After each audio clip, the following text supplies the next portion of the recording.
Authorities on both sides of the border are ramping up security after a troubling change in cartel tactics. With fewer migrants crossing into the U.S., Mexican cartels are now targeting everyday civilians, and that includes Americans, for kidnapping and ransom.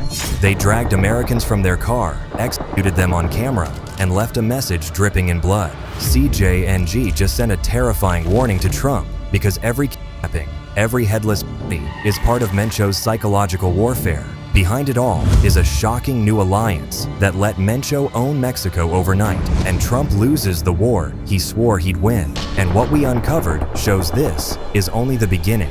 Let's unpack.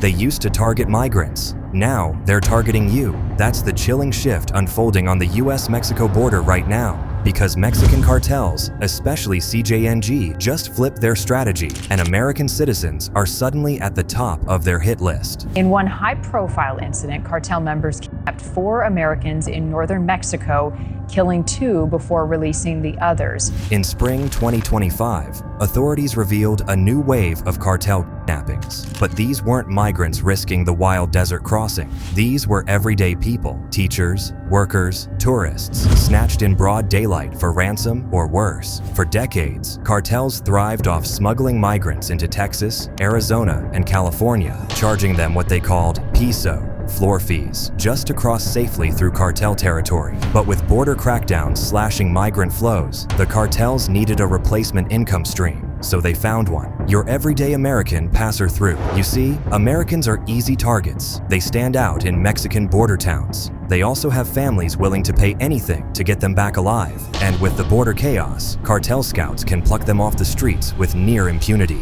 Now cartels are targeting civilians for kidnapping, random people who they think have something to lose, whether it's a business, a job, or even just having family members willing to pay for their release. In one recent case, 2 Americans were kidnapped right out of a sports bar in Juarez, Mexico. They were dragged to a stash house and dumped alongside migrants from Central America and China. There, sicarios beat them senseless, murdered them, and sliced their ears.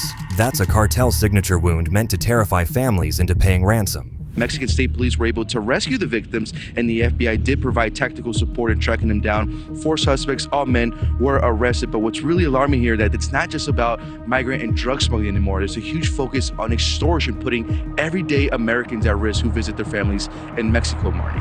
These kidnappings aren't just about money, they're psychological warfare. Every ransom call and every severed ear mailed across the border is a direct message to the United States, and the U.S. knows it. That's why, as of this year, the State Department issued do not travel advisories for at least 6 Mexican states, warning Americans that cartel violence, kidnappings, and disappearances are out of control. And the man orchestrating this new era of terror? Nemesio Oseguera Cervantes, El Mencho. The CJNG has already overrun 32 Mexican states. Now, they're targeting Americans to force the U.S. into fear-based diplomacy and to punish Trump for boasting he would wipe cartels off the earth. Under the orders I signed today, we will also be designating the cartels as foreign terrorist organizations. I will direct our government to use the full and immense power of federal and state law enforcement to eliminate the presence of all foreign gangs and criminal networks. Back in 2023, Latavia and Eric Washington learned this lesson in the most stomach-turning way. They drove down to Matamoros, Mexico, with 2 friends, Zandel and Shaid. They needed medical care, cheaper there than in South Carolina. But within minutes of crossing the border, they were ambushed by a pack of cartel cars. We turned down this little side road because we was gonna see if that led us to the destination and we was gonna turn around. We heard a car beat the horn and pulled around us. Zendel was in the back seat. He said, "Don't stop." The cartel blocked their car. In seconds, bullets ripped through the air. We drove through a few streets and corners until we got back on the main street. And that's when a gang of shooting started. Zendel and Shaheed, they jumped out to run and they were gunned down. Latavia and Eric were shoved into the cartel truck at gunpoint, thrown on top of their dying friends. And your 2 friends, were they still alive at that point? They weren't alive at that point. I couldn't see Shaheed because he was like behind me, but I could see Zendel back. He was hit 2 2 times and big chunks of meat was gone out of him. The siblings were taken to what the cartel called a safe house. Inside, masked men beat them, interrogated them for hours, and threatened to take them out unless they confessed to being rival smugglers. They weren't. They were just ordinary Americans. At one point, it got even more disgusting. They tried to make us have sex with each other, We but told them we was brothers and sisters. brother and sister, and that she was pregnant. For 4 days, they cried, begged, and waited for death. At night, Latavia watched the Sicarios replay their kidnapping video on loop, laughing at her terror. I just started crying. It's like I'm never going home. Eventually, Mexican police rescued them, but Zandel and Shaid never made it back. Their bodies were returned in caskets. Then came the apology letter. The cartel blamed undisciplined members, handed 5 Sicarios to police, and claimed it was all a tragic mistake. But make no mistake, it was not a mistake, but a message. The same message they're sending again now. Because for El Mencho, these aren't isolated crimes. They're tactical terror operations designed to keep Americans and the U.S. government in constant fear. And what's coming next will make these stories look like mercy. A horrifying cartel massacre has rocked Mexico once again. 20 mutilated bodies, several decapitated, were found hanging from a bridge or stuffed inside a van in Sinaloa, the heartland of the country's biggest drug war. In June 2025, 20 mutilated bodies were found across Sinaloa. 4 of them were decapitated and hung upside down like slaughterhouse meat. It gets even worse. 4 were headless and hanging upside down from the bridge, while 16 more bodies were cramped inside a van below. And 5 severed heads lay stuffed inside a plastic bag like some horrific warning. The note left behind was cryptic. Among other terrifying statements, it said in uppercase, "Welcome to the new Sinaloa." Insiders say it bore Mencho's mark. It was his style, public, gruesome, threatening. It was an announcement. The era of Sinaloa dominance is over. The region is ours now. Marking gang territory like mafia graffiti. This is the structure Mencho built, so it's no surprise that kidnapping Americans is the next step for him. It's all a brutal strategy to keep civilians silent, the government obedient, and rivals crushed before they even think of resisting. But if you think owning Mexico is where this ends, think again. Mencho's vision has always been bigger than plazas or states. His men talk about continental strategy. His lieutenants mention expansion not just into Texas, but deeper into U.S. cities, using migrant corridors and fentanyl trafficking networks. And with every decapitated body left on Mexican highways, his legend grows stronger. So what comes next? Now that CJNG controls everything, Americans are already learning the answer the hard way. Take Jennifer and Frank Masabki. They went to Mexico for the happiest reason possible, scouting wedding venues. But what they got was a cartel nightmare. They had him at gunpoint and they're saying, "We're gonna kill you." They were driving just outside Mexico City when a minor bump from behind forced them to pull over. It was a classic cartel trap, but these two didn't know it. Frank stepped out to check the damage. That's when this happened. 4 or 5 guys bum rush me. I see a gun and they pin me up on the back of the car. And they're just on top of me, and then I feel a gun go to my head. They were driven off the main road, both of them bound with shoelaces, beat anytime they spoke, and told exactly why they were being taken: ransom. But money wasn't the only thing these sicarios wanted. They tried to essay Jennifer multiple times. She fought them off each time. She knew her life meant nothing to them. They would unalive her at the end anyway. Jennifer, you were concerned at one point that they were going to assault you. What would happen? They tried 3 different times, but I fought them off. Through nothing short of a miracle, they stopped trying for a bit, even though one of the sicarios broke her nose. They were trapped in the car for hours, terrorized and humiliated, while the cartel decided what to do with them. At one point, Jennifer and Frank locked eyes. Silent understanding passed between them. If they were going to die, they wouldn't go down begging. I'm wrestling the 2 guys for the gun. My hand was like cement on it, and finally, one of the guys punched me in the face, and they got control of the gun back. If they couldn't fight them, they could at least run. So when the sicarios stepped out to make a call, the couple burst out of the car and sprinted for their lives as bullets tore past them. Miraculously, they escaped. Covered in blood, tears, and dirt, they ran until they found a hospital. But not everyone is lucky enough to escape the cartel's grip. Because what happened to Dustin Jackson proves how Mencho's empire isn't just terrifying, it's lawless and unstoppable. All right, now to this story. Photos tell a horrifying story. An American tourist in recovery back in the U.S. and telling his story tonight about a nightmare in Mexico. He was mugged and left for dead. Dustin had just finished a peaceful vacation with his wife in Cancun. Before his flight back to the U.S., he hopped into a taxi to buy chewing tobacco. Except it wasn't a taxi. It was a cartel kidnapper waiting outside the airport for an easy catch. He says there's going to be just a grocery store. So I get out and I'm like, okay, as I'm walking in, then boom, lights out.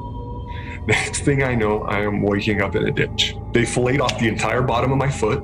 So they went to cut my Achilles tendon and they missed. And instead of hitting it, they hit the bottom of the foot and then my foot just flapped around. They were trying to cut my tendons and leave me for dead.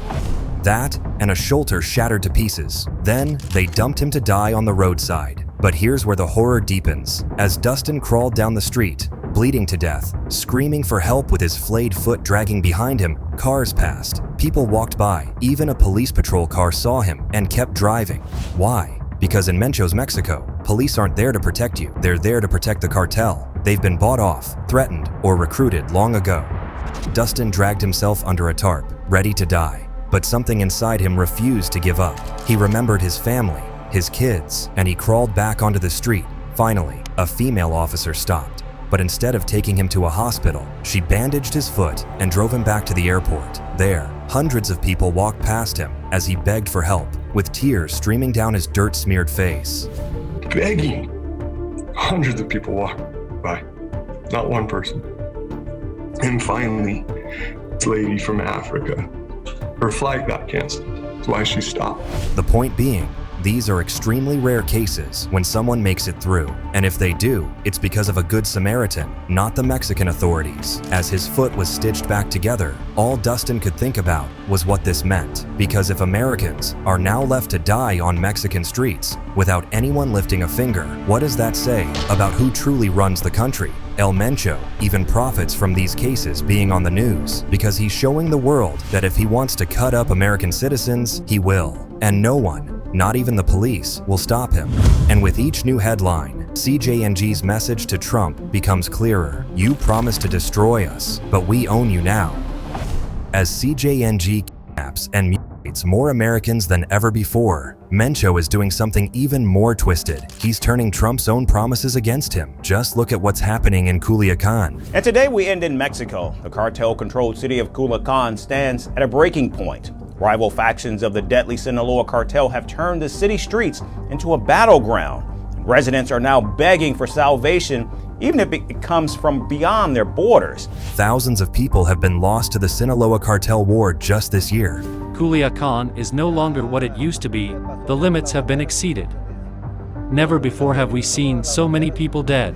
And now, people have stopped praying for the government to fix things. They know their leaders are either bought off or too terrified to act. So now, they're begging for someone stronger. Many have pinned their hopes on President Donald Trump to wage war on the cartels and finish the reign of drug lords. But can an outside force rescue a city so deeply entangled in cartel control? They want Trump to save them, to send the troops he promised, and to end the nightmare that Mexico's government can't. I ask my God that all this may be over, that there may be a settlement, that they may reach an agreement. But here's the dark irony. Every time Trump boasts about destroying the cartels, Mencho gets stronger. Trump's border crackdowns forced migrants into more dangerous crossings, increasing peso fees, and funneling millions into CJNG's war chest. Every U.S. seizure forces prices higher, boosting Mencho's profits even more. And every drone strike or special forces raid takes out rival bosses, leaving Mencho with fewer enemies and more territory to claim.